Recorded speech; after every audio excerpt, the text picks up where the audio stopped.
Bom dia, pessoal. Meu nome é Bosco Cristiano Maciel da Silva, sou farmacêutico formado pela Universidade Federal da Paraíba, com mestrado pelo Instituto de Ciências Biomédicas da Universidade de São Paulo em microbiologia e doutorado pela Faculdade de Medicina da Universidade de São Paulo em ciências na área de concentração em dermatologia, com um enfoque na imunologia da infecção pelo HIV. Então, hoje nós vamos apresentar para os senhores este curso de Imunologia Clínica Laboratorial. Então, esse curso compõe-se de 10 módulos e nós vamos discorrer sobre toda a parte que envolve as metodologias sobre o imunodiagnóstico ao longo desses 10 módulos. Então, vamos iniciar o primeiro módulo. Quais os objetivos de aprendizagem deste curso? Então, ele busca correlacionar o sistema imune com o diagnóstico de infecções virais, bacterianas, fúngicas e parasitárias. Aplicar os fundamentos básicos da reação antígeno-anticorpo nas técnicas de diagnóstico utilizadas em laboratório de análises clínicas. E apresentar informações da rotina dos diagnósticos imunológicos em laboratórios de análises clínicas, correlacionando a técnica com o diagnóstico. Então, como nós vamos apresentar este curso?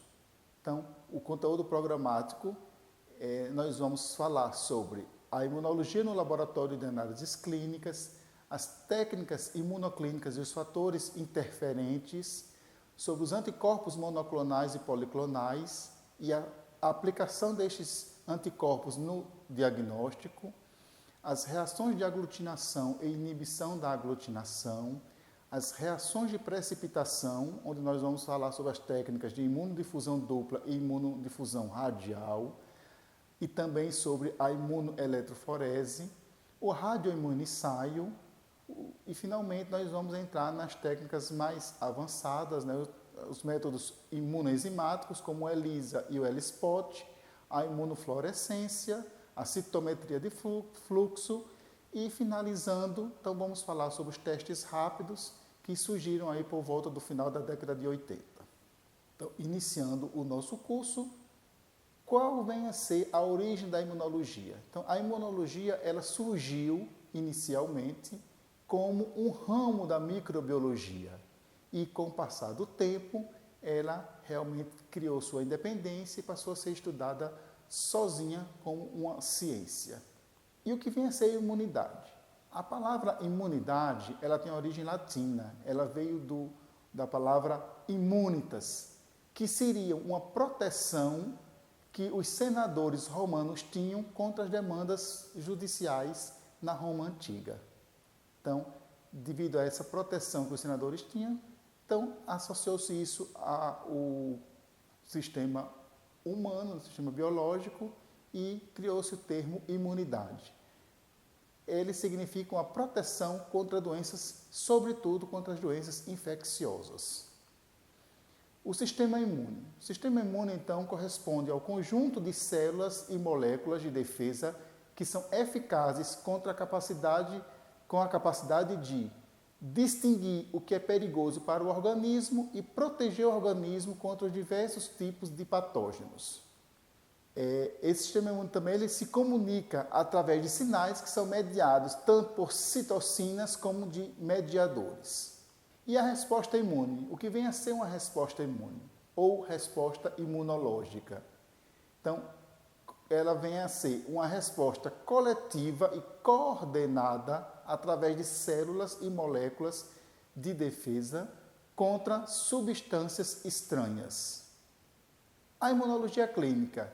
Então, a imunologia clínica ela vai investigar e orientar o clínico no diagnóstico de doenças através de resultados de exames laboratoriais. O clínico ele precisa conhecer as estratégias traçadas pelo sistema imune para controlar ou eliminar os diferentes patógenos. E também ele precisa conhecer as estratégias de evasão que são utilizadas pelos diversos patógenos para tentar driblar a defesa do organismo, ou seja, eles tentam evadir de uma resposta imune e da ação desse sistema. O agente infeccioso, ele não precisa se restringir a uma única estratégia patogênica, de modo que a resposta imune eficiente contra o determinado micro-organismo pode incluir diversos mecanismos, ou seja, não apenas um mecanismo, mas vários mecanismos de defesa. Sorologia. A sorologia, na imunologia clínica, ela representa um ponto-chave. E por que isso?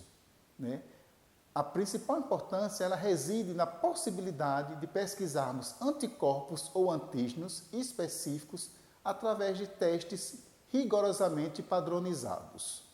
A sorologia ela é de grande valia, tanto na definição da suspeita clínica, quanto na identificação da fase da infecção. Por exemplo, quando você dosa um IgM, que identifica uma doença, um processo mais agudo, mais no estágio inicial. Já quando você identifica uma IgG, ela indica possivelmente um processo mais crônico, ou seja, uma imunoglobulina de memória, indicando uma doença que já está lá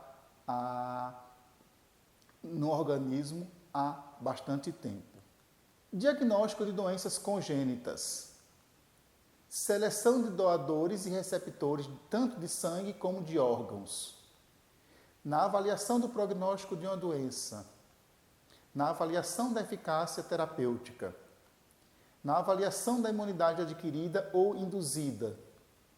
E na verificação do agravamento do processo patológico, ou seja, uma presença de imunocomplexos depositados em nível de glomérulos identificados pela imunofluorescência indireta indicativa de uma piora da patologia. Então, isso você consegue ver através de exames sorológicos. Qual a função, então, básica da resposta imunológica? Proteção. Então, o nosso sistema imune, ele vai nos proteger contra todas as agressões que sofremos diariamente, constantemente, seja a nível biológico, como químico, como físico. Então, vários agentes estão aí tentando nos agredir diariamente, cotidianamente, e o nosso sistema imune, então, vai tentar proteger o nosso organismo contra esses agentes. Os mecanismos básicos da imunidade. Então, ilustrando aí, nós temos dois mecanismos básicos. A imunidade inata ou natural, que é aquela que a gente nasce com ela. Quando a gente nasce, a gente já traz essa imunidade. E a imunidade adaptativa ou adquirida, que tem exatamente esse nome porque ela surge depois do nosso nascimento, à medida que nós vamos entrando em contato com os diversos antígenos. Então, para ilustrar esse exemplo, nós temos aí a parede de um vaso, nós temos aí vírus, bactéria, parasita e temos também a pele e a mucosa, que é uma das barreiras contra esses diversos agentes. Uma vez que esses agentes conseguem ultrapassar essa barreira, vai entrar em ação imediatamente o sistema inato ou natural, através das principais células do sangue, como neutrófilos, basófilos, mastócitos, eosinófilos, células NK, célula dendrítica, macrófagos. E as proteínas, como sistema complemento, proteínas de fase aguda, etc. Acontece que essa imunidade ela é muito, muito eficaz. Ela consegue barrar cerca de 90% dos micro-organismos ou dos agentes que tentam invadir o organismo humano. Mas 10% vão ser, eu poderia dizer assim, espertos, né? Muito ativos, que vão evadir essa resposta e vão causar infecção. Então, vai surgir a partir dessa invasão, né, que ele consegue ultrapassar essa barreira da imunidade inata, os mecanismos da imunidade adaptativa ou adquirida, que é representado basicamente pelos linfócitos T e B. Os linfócitos T, principalmente pelas células CD4, como célula T helper ou auxiliar, e as células T CD8. sendo responsáveis aí pela imunidade que nós chamamos imunidade celular. E pelos linfócitos B, que vão produzir os anticorpos, ou seja, eles vão ser responsáveis por uma outra imunidade, que seria a imunidade humoral. Quais são as células do sistema imune? Então, nós temos inicialmente os fagócitos, que são principalmente neutrófilos, mas também os fagócitos mononucleares, como os monócitos, macrófagos e células dendríticas. Mastócitos, basófilos e eosinófilos, células apresentadoras de antígeno, células dendríticas, APCs para linfócitos efetores, que são as células apresentadoras de antígenos, e células dendríticas foliculares. E também os linfócitos T e B. E as células natural killer, ou células conhecidas como matadoras naturais, em português, ou mais comumente conhecidas como células NK, que correspondem também a um tipo de linfócito. Os fagócitos.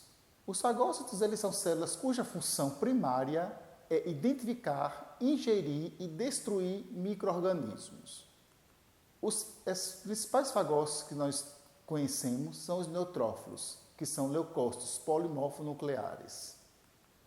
Eles possuem inúmeros grânulos no citoplasma, grânulos específicos, que são formados por lisozima, colagenase e elastase, grânulos azurófilos, como os lisossomos e as enzimas microbicidas.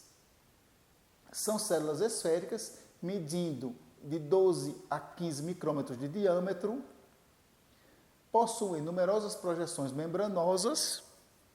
O núcleo deles se apresenta de forma irregular, contendo de 3 a 5 lóbulos conectados entre si. Estão ausentes nos tecidos saudáveis e a população mais abundante de leucócitos circulantes na corrente sanguínea. São principais células que desenvolvem, que fazem fagocitose.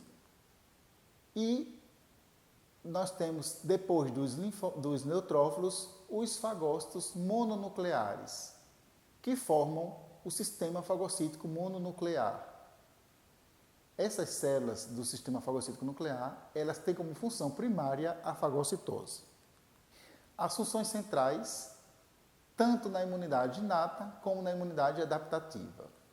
Uma dessas células seria os monócitos. A origem desses monócitos está na medula óssea. De lá, ele vai migrar para o sangue periférico. Possuem 10 a 15 micrômetros de diâmetro, um núcleo mais ou menos em forma de feijão, o citoplasma finamente granular, onde contém lisossomos, vacuolos fagocíticos e filamentos de citoesqueleto. São células bastante heterogêneas e com 2 subtipos. Uma população mais de caráter inflamatório e também corresponde a uma subpopulação que seria uma fonte de macrófagos teciduais e algumas células dendríticas. Os macrófagos correspondem aos monócitos maduros nos tecidos. Então, uma diferença básica que não pode ser esquecida nessas células mononucleares. Monócitos no sangue, macrófagos nos tecidos. Possuem denominações especiais nos diferentes tecidos, de acordo com a localização específica. Por exemplo, no sistema nervoso central, são conhecidos como células da micróglia. No fígado, células de Kupffer. Nas vias aéreas pulmonares, macrófagos alveolares. No tecido ósseo, osteoclastos e assim por diante. São células com grandes vacuolos citoplasmáticos, estão presentes em tecidos saudáveis. As principais funções dessas células são fazer a fagocitose, ou seja, a ingestão e a morte de micro-organismos, a ingestão de células mortas do hospedeiro, fazendo como se fosse uma espécie de limpeza após uma infecção. Macrófagos ativados secretam também citocinas e atuam como célula apresentadora de antígeno, as famosas APCs. Apresentam antígenos e ativam linfócitos T. Promovem o reparo de tecidos lesionados.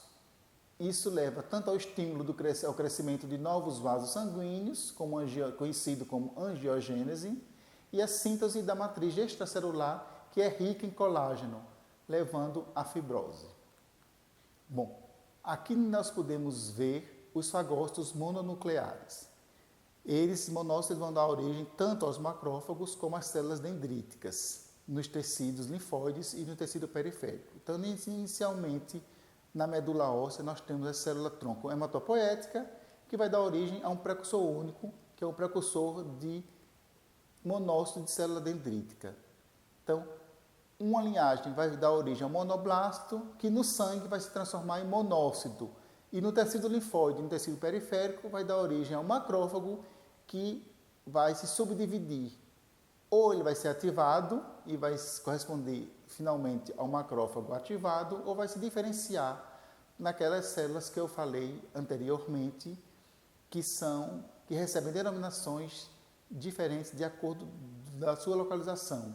Micróglias, células de Kupfer, macrófagos alveolares, osteoclastos, etc.